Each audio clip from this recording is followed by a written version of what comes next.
1975년 10월 8일 오전 8시 30분쯤 서울 도봉구 방학동 인근의 세탁소의 한 남자가 피가 범벅이 된 청바지를 가져와 세탁을 맡깁니다.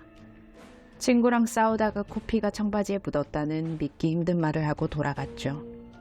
코피로 이렇게 피가 많이 묻을 수 있나의 수상함을 느낀 세탁소 주인의 아들이었던 하 씨는 경찰에 신고했어요.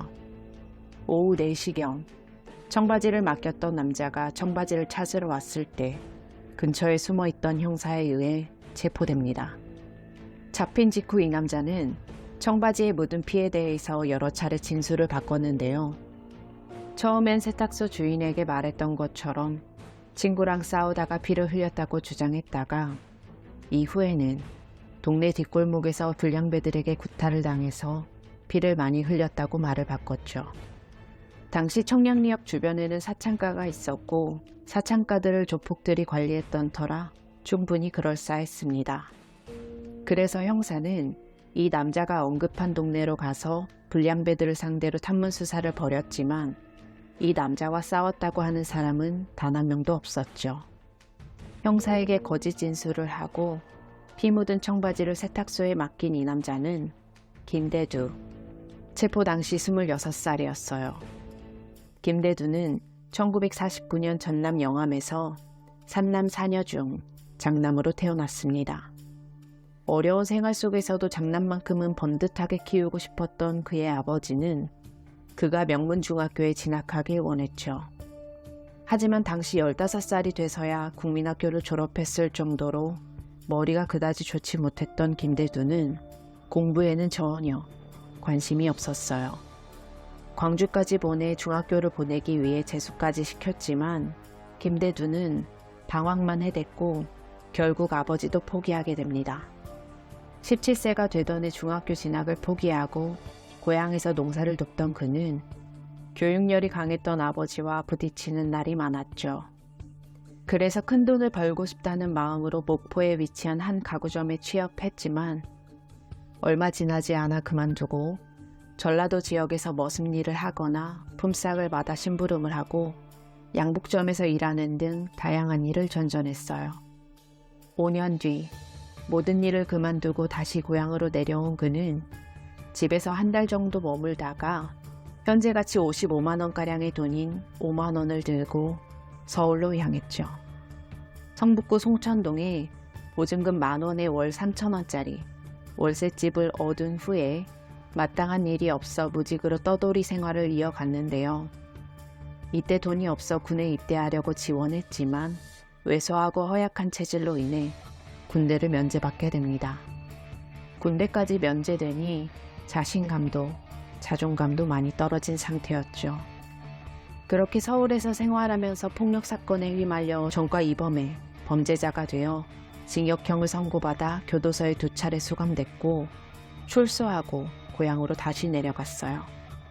돈까지 가져갔던 아들이 전과자가 되어 돌아오자 전과자라며 가족과 친구들은 무시했고 점차 소외감과 사회에 대한 불만을 가지게 된 김대두는 살기를 품기 시작했습니다. 수단과 방법을 가리지 않고 돈을 벌어 떵떵거리며 살겠다고 다짐했죠. 당시 막 출소에 돈이 없었던 그는 1975년 8월 13일 전남 광산군 임곡면의 외딴집에 들어가 잠을 자고 있던 노부부를 습격했고 도망치려는 남성을 낫으로 살해하고 절구의 절구대로 부인을 때려 중상을 입힌 뒤 손전등과 손목시계 하나를 훔쳐 도주합니다. 그리고 지역을 옮기려고 순천행 기차를 탔다가 기차에서 우연히 수원교도소 동기였던 29살의 김혜운을 만났고 한탕 하자는 김대두의 설득에 이 둘은 함께 범행을 저지르기로 했죠. 김혜운은 집에서 25,000원을 훔쳐 나왔어요. 이후 이 둘은 목포에서 3일 정도 머무르면서 다음 범행에 사용할 무기까지 구매합니다. 그렇게 수중에 있던 돈이 떨어지자 범행을 하러 지역을 이동했죠. 첫 살인 후 6일이 지난 8월 19일 이 둘은 전남 무안군 몽탄면의 한 구멍가게에서 일가족을 습격해 노부부와 7살 손자를 무참히 살해하는데요. 이때 7살 아이가 흉기로 공격을 당했는데도 죽지 않자 마구 밟아 살해합니다. 그리고 250원을 훔치고 가게의 과자와 음료수, 빵 등을 훔쳐 먹었죠. 이후 인근 야산에서 동이 틀 때까지 기다렸다가 어차피 살인을 시작했으니까 돈이 많은 서울에서 살인을 하자고 의기투합한 둘은 기차를 타고 서울로 올라왔는데요. 하지만 얼마 못 가 헤어지게 됩니다. 공범이었던 김혜우는 7살 아이까지 잔인하게 살해하는 김대두를 보고 충격을 받았고, 여기서 김대두에 대해 두려움을 느꼈던 김혜우는 살인하고 돈을 같이 나누면 돈이 적어지지 않겠냐는 핑계를 대면서 서울에 올라가자마자 김대두와 헤어지게 된 거죠. 혼자가 된 김대두는 멈추지 않았습니다. 그리고 9월 7일 서울 동대문구 면목동으로 올라와 외딴 곳에 홀로 천막집에서 거주하던 60세의 남성을 살해하고 친척 누나들 집에서 며칠씩 지내면서 왔다 갔다 하다가 평택 미군부대 주변에 일자리가 많다는 얘기를 듣게 됐죠. 그리고 9월 23일 평택으로 이동했고 25일 평택군 송탄읍에 있는 외딴 집에서 71세의 할머니와 5살, 7살, 11살의 손주를 포함해 일가족 4명을 살해합니다. 이때 11살의 손녀는 얼굴에 보자기가 씌워진 채 집 밖의 나무에 묶여 강간시도 후 살해당한 상태로 발견되었고, 다른 3명의 피해자들은 망치로 먼저 살해당한 걸로 보였어요. 장도리의 손잡이가 부러질 정도로 내리쳐 얼굴은 알아볼 수 없을 정도로 함몰이 된 상태였죠. 잔혹한 살해 후 김대두가 훔쳐간 건 말린 고추 15근이었습니다. 김대두의 끔찍한 연쇄살인은 여기서 끝나지 않았어요. 일가족을 살해하고 이틀 뒤 경기도 양주군 구리읍에 있는 외딴 집에서 일가족을 습격해 20대 부부와 자녀인 3살 아기를 살해하고 10대 자녀 2명에겐 중상을 입힙니다. 그리고 이 집에서 훔친 돈은 21,000원이었죠. 이 사건 이후 김대두의 살인 행각이 언론에 보도되기 시작합니다. 당시에는 공조수사가 원활하지 않았던 때라 언론 보도 이후 경찰들은 범인이 같은 사람일 수도 있다는 생각을 하게 되죠. 정말 잔인한 살인범이라 하더라도 아이들을 이렇게까지 잔혹하게 죽이는 경우가 없었거든요. 심지어 사이코패스 연쇄살인마 유영철과 정두영도 아이는 살려줬었는데 김대두는 달랐습니다. 기차를 이용해 이동하던 김대두는 언론 보도 이후 버스로 이동을 했고 산으로만 돌아다니게 됐죠. 언론의 보도가 돼도 김대두의 살인 행각은 멈출 생각이 없었어요. 3일 뒤였던 9월 30일 경기도 시흥군 남면에서 생후 3개월 된 여자아이와 그녀의 엄마를 습격했고, 엄마는 강간한 뒤 살해하고 아이는 울음소리가 시끄럽다는 이유로 둔기로 내려친 뒤 짓밟아 장파열로 숨지게 하고 집에서 2,300원을 훔쳐서 도주했어요. 요즘으로 따지면 25,000원 정도 되는 돈입니다. 아이와 엄마를 잔인하게 살해하고 이틀 뒤 경기도 수원시 우만동에서 30대 부부를 습격해 38살의 남편을 그 자리에서 둔기와 칼로 무차별적으로 공격해 숨지게 했고, 37살의 아내는 평택에서 살해된 11살의 손녀와 동일한 수법으로 집 밖에 야산으로 끌고 나가 옷을 벗겨 양손을 나무에 결박한 뒤 강간하고 살해했죠. 당일 바로 성남시로 도주했고 오후 5시경 남서울 골프장 앞에서 범행 대상을 물색했어요.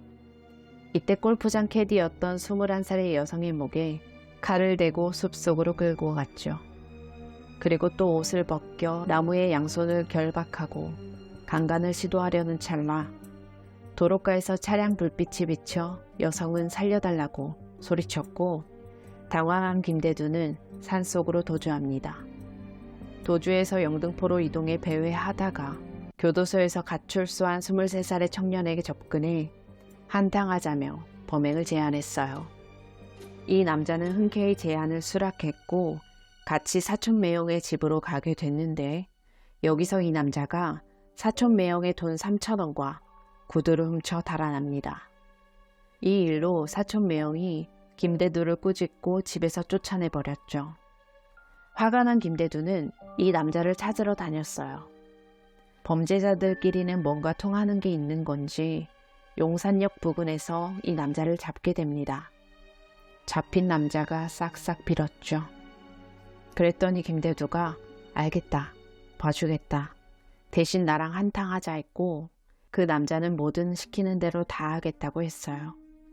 그렇게 두 남자는 우이동으로 이동합니다. 10월 7일 저녁 9시경 야산으로 이동한 두 남자. 여기서 김대두는 망설임 없이 이 남자를 칼로 찌르고 돌로 내려찍어 죽여버리죠. 그리고 땅에 묻기 전에 이 남자가 입고 있던 청바지를 벗깁니다. 당시에 청바지는 꽤 고가의 의류였기 때문에 탐이 났던 거예요. 이후 남자를 땅에 묻었고 통금이 풀리는 4시가 지나자마자 바로 동대문구 전농동으로 이동합니다. 그리고 청바지를 세탁소에 맡겼다가 체포까지 이어지게 된 거죠. 처음에 체포됐을 때 청바지에 대해 진술을 바꿔 말했었잖아요. 이후 김대두를 데리고 중국집으로 데려가 탕수육을 사줬는데 그제야 체념한 듯 사실 사람 한 명을 죽였습니다. 라고 자백했습니다. 하지만 형사들은 한 명이 아니라고 확신했죠. 극적으로 살아났던 캐디 여성의 도움으로 몽타주가 그려졌었는데 김대두의 모습과 정말 닮아 있었거든요. 그래서 재차 물었고 결국 김대두는 자신이 저지른 모든 범행에 대해 자백하게 됩니다. 얼마 후 그의 진술로 공범이었던 김혜운도 체포됐어요. 김대두는 1975년 8월 13일부터 10월 8일까지 55일 동안 아이들을 포함해 무려 17명을 잔혹하게 살해하고 3명에게 끔찍한 상해를 입혔습니다. 캐디 여성을 제외하고 극적으로 살아났던 3명도 김대두 입장에서는 죽였다고 생각했어요. 확인 사살을 하지 않아 정말 기적적으로 살아나게 된 겁니다. 그리고 2004년 유영철이 체포되기 전까지 30년 동안 가장 많은 사람의 목숨을 뺏은 살인범으로 기록됐죠. 김대두가 이렇게 많은 사람을 죽이고 훔친 건 겨우 26,800원. 현재로 따지면 30만 원도 안 되는 돈입니다. 아이들을 죽인 이유에 대해서 김대두는 완전 범죄를 꿈꿨다 했고 내 얼굴을 본 사람은 모두 죽인다는 생각으로 범행을 저질렀기 때문이라고 했어요. 서울형사지법은 1심에서 김대두와 공범 김혜은에게 사형 선고를 내렸는데 2심에서 김혜은이 다수를 살해하긴 했지만 한 건만 가담했고 김대두의 반강요로 이루어진 범행임을 참작해 무기징역으로 감형했죠. 그리고 김혜은은 93년 12월에 18년간의 복역을 끝으로 가석방되어 고향으로 돌아갑니다. 무기징역이 아닌 거죠. 김대두는 상고를 포기하여 사형이 확정됐고 9개월 뒤인 1976년 12월 28일 다른 사형수들과 함께 처형됐어요. 그가 처형되기 전에 정신적인 측면에 대한 연구를 해서 이후 벌어질 수 있는 사건에 대한 대책 마련이 필요하다는 지적이 있었지만 이 부분은 이뤄지지 않았고 결국 30년 뒤 유영철이 잡힌 뒤에야 연구가 이뤄지기 시작합니다. 그리고 김대두는 사형당하기 전 전과자들을 냉대하지 말고 잡범과 중범죄자, 초범과 재범을 분리수감해서 초범이나 잡범이 범죄를 배우지 못하게 해달라는 요원을 남겼어요. 그렇게 그는 대한민국 최초의 남성 연쇄 살인범이 됩니다. 김대두를 검거한 홍세호 형사는 1계급 특진을 했고 김대두를 신고한 세탁소 주인은 포상금 100만 원을 받게 됩니다. 현재로 치면 1,000만 원이 넘는 돈이죠. 김대두의 사건은 어린아이들의 희생이 너무나도 많았던 정말 분노가 치미는 끔찍한 사건이었습니다. 발빠른 신고 정신으로 더 이상의 피해자가 생기지 않았던 것에 감사하며 피해자분들의 명복을 빕니다. 군사정권 시절의 일부 경찰들이 보여줬던 끼워 맞추기식 수사와 범인 만들기가 이루어졌을 수도 있다는 카더라가 있기도 합니다만 그 부분도 확실히 밝혀지진 않았습니다. 앞으로 살아갈 세상에는 이런 악마들이 제발 없었으면 좋겠네요. 지금까지 고요한 밤이었습니다.